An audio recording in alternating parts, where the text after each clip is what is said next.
आज आपको गॉस की प्रमेय पर बेस्ड कुछ न्यूमेरिकल्स जो आपकी प्रॉब्लम आई हुई हैं वो आपको पढ़ना है। तो उसमें एक तो एग्जाम्पल है, भेजा गया था। एक्टिव की बुक जो है जिसका आपको प्रिंट भेजा गया था, उसमें पहला एग्जाम्पल है। आसान है, बस थोड़ा सा कॉन्सेप्ट इसमें देखना आपको है, बता दूंगा, आप तुरंत समझ जाएंगे। और जो होमवर्क के लिए आपको दिया गया था न्यूमेरिकल, उसमें क्वेश्चन नंबर 6, 7 और 8, ये 3 क्वेश्चन सब मिला के बच्चों ने पूछा था। 5 ही 6 क्वेश्चन आपको दिए गए थे। वैसे इस चैप्टर में कम क्वेश्चन हैं भी, लेकिन जो भी आपको दिए जा रहे हैं उन सबको आप लगा डालिए, और ऑब्जेक्टिव क्वेश्चन भी आपको मैं दूंगा, उसको भी आप सॉल्व कीजिए। तो जो पहला क्वेश्चन है, एग्जाम्पल है, बुक में दिया हुआ है, वो क्वेश्चन में पढ़ दे रहा हूं, आप ध्यान से समझिए क्वेश्चन को। एक घन है, समझ रहे बात को? एक घन है, घन के एक कोने पर बिंदु आवेश क्यों रखा गया है? एक घन है, घन समझ रहे, घन यहां बना भी दिया गया, देखिए ये घन है, घन की लंबाई, चौड़ाई, ऊंचाई सब बराबर होती है, ठीक है। इसमें कितने शीर्ष वर्टेक्स होते हैं, शीर्ष होते हैं, कितने होंगे? 1 2 3 4, 4 ऊपर के साइड होंगे, 4 नीचे के साइड होंगे, ठीक है। तो 8 शीर्ष होते हैं। कितने इसके सरफेस होते हैं? 6 सरफेस होते हैं। 1 2 3 4 5 6, एक पीछे वाला, एक आगे वाला, एक राइट का, एक लेफ्ट का, एक ऊपर का, एक नीचे का, ठीक है। 6 पृष्ठ होते हैं। अब इसमें किसी एक कोने पर, एक कॉर्नर पे क्या रख दिया गया? आवेश क्यों रख दिया गया? कहीं भी रख दिया गया, तो हमने मान लिया कि ये जो एफ वाला पार्ट है वहां पर रखा गया आवेश, ठीक है। चलिए, आवेश क्यों रख दिया गया, तो ज्ञात क्या करना है? पहला 2 क्वेश्चन ज्ञात करने इसमें है, ध्यान दीजिएगा, ध्यान समझिएगा तो समझ में आ जाएगा। घन के संपूर्ण पृष्ठ से, घन के संपूर्ण पृष्ठ से गुजरने वाला वैद्युत फ्लक्स, घन के संपूर्ण पृष्ठ से कितना फ्लक्स गुजरेगा? यहां से, यहां से, यहां से, कितने पृष्ठ हैं? 6 पृष्ठ हैं। 6 पृष्ठों से कितना फ्लक्स गुजरेगा ये देखना है। फिर से ध्यान दीजिए क्वेश्चन को। एक घन है, क्यूब एक है, ठीक है, जिसकी लेंथ, ब्रेड्थ और उसकी हाइट सेम है, बराबर है। इसी क्यूब के एक कॉर्नर पर एक चार्ज आवेश या रख दिया गया है, क्या रखा गया? क्यू। तो पूछ रहा है, पहला क्वेश्चन इसमें पूछ रहा है कि संपूर्ण घन से, संपूर्ण क्यूब के जितने फलक हैं सभी से गुजरने वाले कुल फ्लक्स की वैल्यू कितनी होगी? एक क्वेश्चन हो गया। दूसरा सॉरी, दूसरा क्वेश्चन है, घन के एक फलक से, मतलब ये तो सभी फलकों का हो गया, संपूर्ण घन से कर दिया गया, तो जितने फलक उसके हैं सभी फलक से गुजरने वाला फ्लक्स आपको चाहिए, और घन के एक फलक से गुजरने वाला वैद्युत फ्लक्स भी आपको चाहिए। तो अगर संपूर्ण पृष्ठ से निकल जाएगा तो एक फलक से भी निकाल लेंगे हम, ठीक है। चलिए, लेकिन गॉस की प्रमेय लगाने के लिए आपको ये पता होना चाहिए कि जो भी आवेश है, जो भी चार्ज आपका है, वो कहाँ होना चाहिए? बंद पृष्ठ के भीतर होना चाहिए। एक बंद पृष्ठ हो, उस पृष्ठ के भीतर परिबद्ध आवेश हो, तो उस आवेश का 1/ε0 गुना संपूर्ण फ्लक्स होता है निकलने वाला, ये हम लगा सकते हैं। अब लेकिन यहाँ क्यू आवेश तो अंदर रखा नहीं है। अगर क्यू आवेश अंदर रखा होता तो बहुत सिंपल सा क्वेश्चन था ये, लेकिन कहाँ रखा गया है? क्यू आवेश रखा गया है एक कॉर्नर पे। अब इसको अंदर कैसे करेंगे? इसको अंदर करना पड़ेगा, ठीक है। और अंदर करेंगे तो सिमेट्री भी होनी चाहिए, मतलब वो बीचों बीच होना चाहिए आवेश, चारों तरफ से उसी तरह की आकृति आनी चाहिए। तो क्या करेंगे? अब जरा ध्यान दीजिए, मैं एक ऑब्जेक्ट ये ले रहा हूं, दिख रहा है आपको? यह एक ऑब्जेक्ट है, ये वैसे घन नहीं है, क्या है ये घनाभ है, लेकिन हम मान लेते हैं कि ये घन है। अगर ऐसे आधे पे काट दिया जाए इसको तो ये घन बन जाएगा, इसकी लेंथ, ब्रेड्थ, हाइट सेम हो जाएगी। बात क्लियर हुई? चलिए, यहाँ पर क्या रखा गया? एक चार्ज रखा गया क्यू। यहाँ पे क्या रखा गया? चार्ज क्यू रखा गया है। बात क्लियर हुई? यहाँ क्या रखा गया? Charge Q. इसको अंदर करना है। अंदर करने के लिए क्या करेंगे? ध्यान दीजिएगा, एक डिब्बा और लगा दीजिए यहाँ पे, यहाँ बगल में ऐसे है, एक बगल में और लगा दीजिए। अभी अंदर हुआ? नहीं हुआ। एक डिब्बा यहाँ भी लगा दीजिए, अब अंदर हुआ? अब भी नहीं हुआ। एक यहाँ लगा दीजिए, अब अंदर हुआ, अब भी नहीं हुआ। ये अंदर तो हो गया बीच में, अभी ऊपर से खुला हुआ है। यहाँ कोने पर है ये कौन सा शीर्ष है? एफ वाला है। यहाँ क्यू आवेश रख दिया, इसके इसी के समान एक डिब्बा यहाँ से, एक यहाँ से, एक यहाँ से, 4 घनाभ लगा दोगे, ठीक है, तो ये क्या होगा? ये केंद्र में तो आ जाएगा, लेकिन ये बीचों बीच नहीं, भी ऊपर से खुला हुआ है। तो जैसे आपने 4 बॉक्स यानी 4 घन यहाँ लगाए हुए हैं, वैसे इसके ठीक ऊपर कर दो 4 घन। मतलब ये घन है, इसके ऊपर एक, इसके ऊपर एक, इसके ऊपर एक, इसके ऊपर एक। अब बताओ कहाँ गया ये? बीच में आया कि नहीं आया? बात क्लियर हुई? अगर इस आवेश को बिल्कुल एग्जैक्ट बीच में करना है तो क्या करना पड़ेगा? एक यहां से क्यूब, एक यहां से क्यूब, एक यहां से क्यूब, 4 क्यूब लगा दोगे तो ये सेंटर में आ जाएगा, लेकिन ऊपर से भी खुला हुआ है, इसलिए एक क्यूब यहां, फिर एक क्यूब यहां, एक क्यूब यहां, एक क्यूब यहां। कितने क्यूब लगाओगे इसको सेंटर में लेने के लिए? 8 लगाना पड़ेगा। बात क्लियर हुई? इतनी? कितने क्यूब लगाना पड़ेगा? 8 क्यूब लगाएंगे आप, तब जाकर के ये आपका अंदर हो पाएगा। इतनी बात क्लियर हो गई? क्यू आवेश को भीतर कवर करने के लिए 8 क्यूब। जैसे ध्यान दीजिए, ये जो ऊपर की फलक है, देख रहे हैं आप? ऊपर की फलक, ऊपर की फलक को एक पृष्ठ मानते हैं, वो पृष्ठ यहां दिखाया गया है। ध्यान दो मेरी बात, ये जो आपको दिख रहा है, ये दिखाया गया है, यह घन के एक ऊपर के पृष्ठ भाग को ये दिखाता है। यहीं बीच में रखा है क्यू आवेश। तो इसके साइड में एक और घन जब लगा दोगे तो ये दूसरे वाले घन का ऊपर वाला पृष्ठ है, यहां बगल में आ गया। तीसरा घन लगा दोगे तो ये तीसरा वाला घन यहाँ पे आ गया, क्यों यहाँ आ गया, चौथा यहाँ आ गया। तो 4 घन आपने लगा दिया, तो चारों घनों के ऊपर ऊपर वाले पृष्ठ के बीचों बीच पड़ गया ये, लेकिन अभी अंदर नहीं है ये, क्योंकि ऊपर से खुला हुआ है। तो ऐसे ही सेम 4 घन ऊपर से लगा देंगे जब हम, तो ये क्यू आवेश बीच में आ जाएगा। इतनी बात क्लियर हुई? अच्छा, अब जब क्यू आवेश बीच में आ जाएगा, ठीक है, तो संपूर्ण अब बंद, एक पृष्ठ बंद हो गया ये। अब पूरा क्या एक गॉसियन पृष्ठ हो गया। हमने अपने मन से 8 घन लगा दिया क्यू को अंदर करने के लिए, क्योंकि जब तक ये बंद पृष्ठ के भीतर नहीं होगा तब तक गॉस की प्रमेय नहीं लग पाएगी। तो गॉस की प्रमेय के अनुसार किसी बंद पृष्ठ से गुजरने वाला संपूर्ण फ्लक्स, ठीक है, किसी बंद पृष्ठ से गुजरने वाला संपूर्ण फ्लक्स परिबद्ध आवेश का कितना होता है? 1/ε0 गुना होता है। तो जो हमने 8 क्यूब लगाया है, क्या लगाया है? 8 क्यूब लगाया है। इन 8 क्यूबों से गुजरने वाला, ठीक है, 8 क्यूब यानी 8 घन से गुजरने वाला संपूर्ण फ्लक्स क्या हो जाएगा? Q/ε0 ये होता है, ठीक है। ये 8 से गुजरने वाला हो गया, लेकिन हमको 8 थोड़ी चाहिए। हमने तो, हमारे पास तो एक ही घन पहले था। पहले मेरे पास कितना घन था? 1 घन था। वो तो हमने इसको अंदर कवर करने के लिए साइड से लगाया, आगे से लगाया, ऊपर से लगाया, 8 घन बना दिया। तो 8 घन से गुजरने वाला संपूर्ण फ्लक्स गॉस की प्रमेय के अनुसार परिबद्ध आवेश का 1/ε0 गुना होगा, तो Q/ε0 हो गया। तो एक घन से, अगर एक ही घन है तो एक घन से गुजरने वाला संपूर्ण फ्लक्स कितना हो जाएगा? Q/8 से डिवाइड हो जाएगा, 8ε0, ठीक है। एक घन से गुजरने वाला, हमने 8 घन मिला करके उसको कवर किया था, तो 8 घन से मिलाकर कुल गुजरने वाला फ्लक्स जो है कितना होगा? 1Q/ε0। इसलिए एक घन से गुजरने वाला फ्लक्स हो जाएगा Q/ε0 में 8 से डिवाइड कर देंगे तो Q/8ε0। पहला आंसर हो गया, ठीक है। जो दिया था कि एक घन है, घन के एक शीर्ष पर आवेश Q रखा है, तो उस घन से गुजरने वाला संपूर्ण फ्लक्स कितना होगा?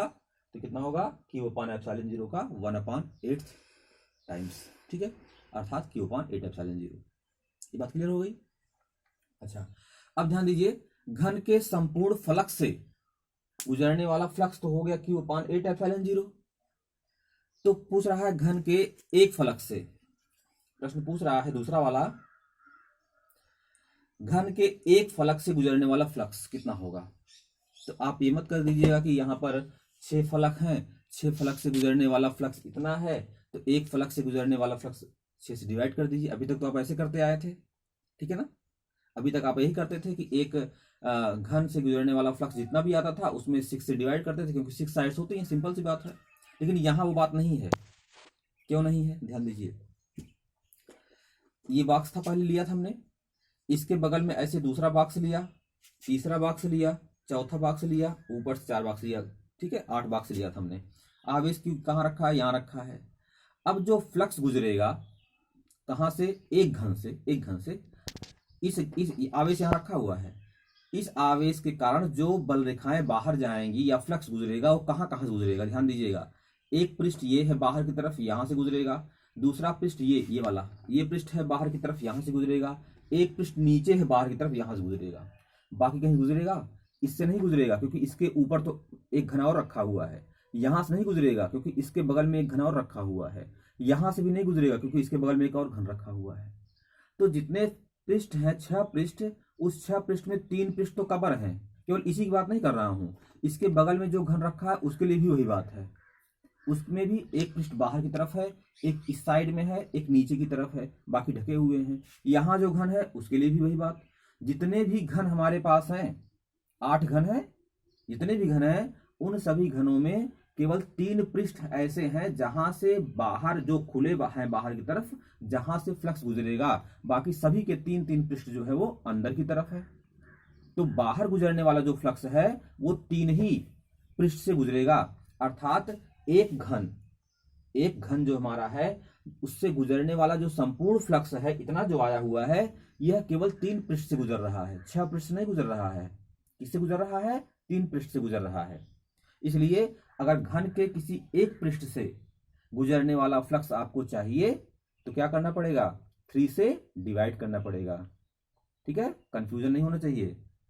अक्सर जो है कंफ्यूजन होकर के इस तरह क्वेश्चन में 6 से डिवाइड कर देते हैं, क्योंकि अमूमन हर क्वेश्चन में 6 से डिवाइड होता है। यहाँ क्या होगा, 3 से डिवाइड होगा, क्योंकि बाकी जो उसके पृष्ठ हैं वो अंदर की ओर जुड़े हुए हैं, वहां से कोई फ्लक्स नहीं गुजरेगा। इसलिए जब घन के एक पृष्ठ से निकालना होगा, एक पृष्ठ से गुजरने वाला फ्लक्स निकालना होगा, तो क्या करेंगे, 1/3 कर देंगे, किसका, संपूर्ण फ्लक्स का, Q/8ε0। इसको आप Q/24ε0 भी लिख सकते हैं। बात क्लियर हुई? हमको लगता है समझ में आपको आ गया होगा, कोई दिक्कत नहीं होगी समझने में। क्लियर? चलिए दूसरे क्वेश्चन पे आते हैं। कोई दिक्कत तो नहीं आ रही है?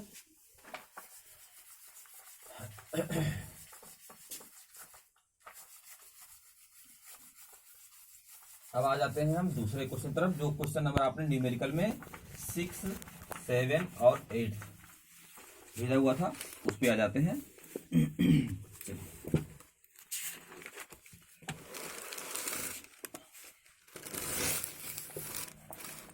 क्वेश्चन नंबर जो 6 है, क्वेश्चन नंबर 6 ध्यान दीजिएगा।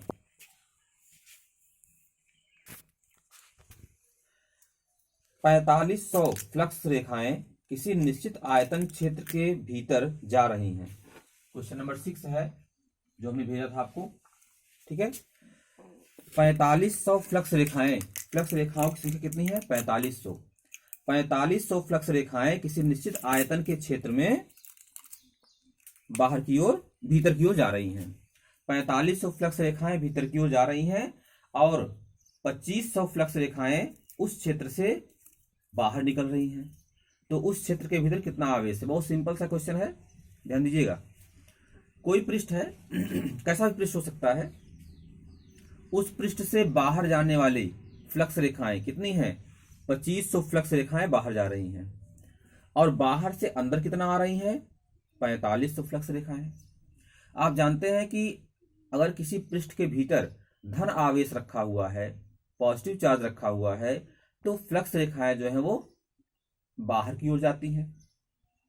और अगर ऋण आवेश रखा हुआ है तो फ्लक्स रेखाएं अंदर की तरफ आती हैं। ठीक है ना? इसका मतलब कि जो बंद पृष्ठ हमारा है, उस बंद पृष्ठ के भीतर, समझ रहे बात? ठीक है, उस बंद पृष्ठ के भीतर, ठीक है, जो नेट आवेश हमारा है वो कितना होगा, ऋणात्मक आवेश होगा, क्योंकि जो आने वाली बल रेखाएं हैं वो 4500 हैं और जाने वाली बल रेखाएं हैं 2500। इसका मतलब ऋण आवेश की मात्रा ज्यादा है। ये बात क्लियर हुई। तो नेट फ्लक्स जो उस पृष्ठ से गुजरेगा, ठीक है, ऐसे आप समझ सकते हैं, बाहर की ओर जाने वाली फ्लक्स रेखाएं, ठीक है, कितनी है, बाहर की जाने वाली है 2500, 2500 फ्लक्स रेखाएं हैं। और अंदर की ओर आने वाली फ्लक्स रेखाएं हैं 4500। ये बात क्लियर हो गई। 4500। अब 4500 जो है अंदर आ रही हैं और 2500 बाहर जा रही हैं, तो नेट, ठीक है, नेट अंदर की ओर आने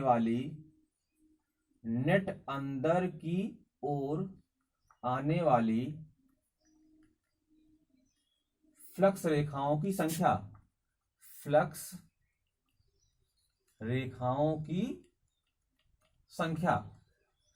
कितनी हो जाएगी? सिंपल सी बात, घट जाएगी। 4500 माइनस 2500, ये हो जाएगा 2000 फ्लक्स रेखाएं अंदर की ओर आ रही हैं। कितनी बात क्लियर हुई? 2000 फ्लक्स रेखाएं अंदर की ओर आ रही हैं। अब गॉस की प्रमेय के अनुसार, ठीक है, गॉस की प्रमेय के अनुसार किसी बंद पृष्ठ से गुजरने वाला संपूर्ण फ्लक्स परिबद्ध आवेश का 1/ε0 गुना होता है। अर्थात फाई ई बराबर होता है Q/ε0। फाई ई का मान क्या है? 2000 है। 2000 बल रेखाएं हैं हमारी, ठीक है ना। Q, अच्छा, यहां पर जो आवेश आएगा उसकी प्रकृति जानते रहिएगा, वो ऋणात्मक होगा, क्योंकि ये जो नेट बल रेखाएं 2000 हैं ये अंदर की ओर आ रही हैं। क्योंकि अंदर आने वाली बल रेखाएं ज्यादा है ना, तो जो नेट परिणामी आएगा बल रेखाओं का वो क्या होगा? अंदर की तरफ होगा। तो इसका मतलब आवेश जो आएगा वो ऋणात्मक आएगा। तो Q अपान कितना हो जाएगा? ε0 की वैल्यू 8.85 इंटू 10⁻⁻12। जानते ही इसको, इस चीज को है। तो Q इक्वल टू क्या हो जाएगा? मल्टीप्लाई कर दीजिए, ये हो जाएगा 2 5 जा 10, 2 8 जा 16 1 17, 2 8 जा 16 1 17, 17.7 इंटू 10 ये -12 है और यहाँ पर 10⁻³ है। ये मल्टीप्लाई करेंगे आप, हो जाएगा 10⁻⁻9। या इसको ऐसे कर सकते हैं, Q इक्वल टू, डेसिमल को आप जानते हैं, ठीक है, लेफ्ट से 1 डिजिट आगे लेते हैं हम, तो ये डेसिमल आपका यहाँ करिए, तो 1.77 इंटू 10⁻⁻8 कूलाम का ये ऋण आवेश होगा, ठीक है। Q इक्वल टू -1.77, Q की वैल्यू जो है -1.77 इंटू 10⁻⁸ कूलाम होगा। माइनस इसलिए है क्योंकि जो नेट बल रेखाएं हैं वो अंदर की तरफ आ रही हैं। बात क्लियर हो गई इतनी आपको? चलिए, ये क्वेश्चन नंबर 6 आपका है। अगले क्वेश्चन पे आ जाइए। 7 क्वेश्चन नंबर है,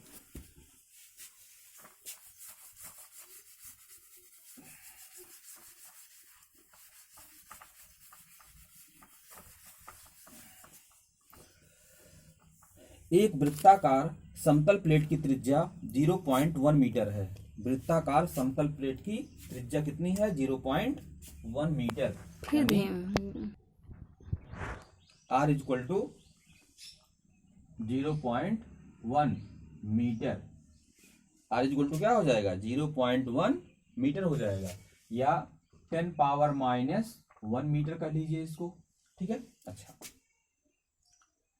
यह 10⁴ न्यूटन पर कूलाम की तीव्रता के वैद्युत क्षेत्र में इस प्रकार रखी है, क्या? वही वृत्ताकार प्लेट रखी है कि प्लेट का तल क्षेत्र की दिशा से 30 अंश कोण बनाता है, ठीक है। चलिए, इसमें तीव्रता जो दी गई है वैद्युत क्षेत्र की E इक्वल टू 10⁴ न्यूटन प्रति कूलाम का ये वैद्युत क्षेत्र है, ठीक है। और इसमें जो प्लेट रखी हुई है वह प्लेट, उस प्लेट का तल क्षेत्र की दिशा से कितना कोण बनाता है? 30 अंश।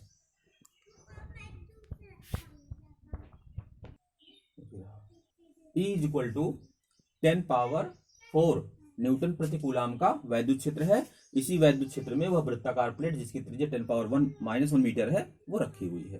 प्लेट का जो तल है, ठीक है ना, प्लेट का तल क्या है, वैद्युत क्षेत्र की दिशा के साथ कितना कोण बनाता है, 30 अंश कोण बनाता है। अब थीटा यहाँ पे आप जानते हैं ये फार्मूला, फाई ई बराबर ई ए कॉस थीटा। ध्यान दीजिएगा, बस थोड़ी सी समस्या है इसमें, ई की वैल्यू दी गई, इसमें कोई दिक्कत ही आपको नहीं है, कोई समस्या नहीं होनी चाहिए। एक यहाँ क्षेत्रफल है, वृत्ताकार प्लेट रखी हुई है, तो वृत्ताकार प्लेट का क्षेत्रफल लगेगा पाई आर स्क्वायर। क्या दिक्कत हुई गया, phi E is equal to E A cos theta. ये जो आपका फ्लक्स है, इस फ्लक्स में ई की वैल्यू दी गई है 10⁻4 न्यूटन प्रति कूलम। क्षेत्रफल पाई आर स्क्वायर से निकाल ही लोगे, वृत्ताकार है, कोई दिक्कत नहीं है। कास थीटा में थीटा आप 30 अंश मत रख दीजिएगा, समझ रहे बात को। थीटा आपको याद होगा क्या बताया गया था, थीटा जो कोण यहाँ पे है वह वैद्युत क्षेत्र की तीव्रता और क्षेत्रफल सदिश के बीच का कोण है। और क्षेत्रफल सदिश कैसे निकलता है, ध्यान दीजिए, जैसे वैद्युत क्षेत्र की तीव्रता इधर की तरफ है, ठीक है ना, और पृष्ठ रखा हुआ है ऐसे, तो जो पृष्ठ का जो तल है हमारा, पृष्ठ का तल अगर इस वैद्युत क्षेत्र की तीव्रता के लंबवत है, तो इस पृष्ठ पर खींची गई जो अभिलंबवत रेखा होगी, ये अभिलंबवत रेखा होगी, तो क्षेत्रफल सदिश की जो दिशा है ये दिशा हुई, और वैद्युत क्षेत्र के तीव्रता की दिशा ये दिशा हुई, ठीक है।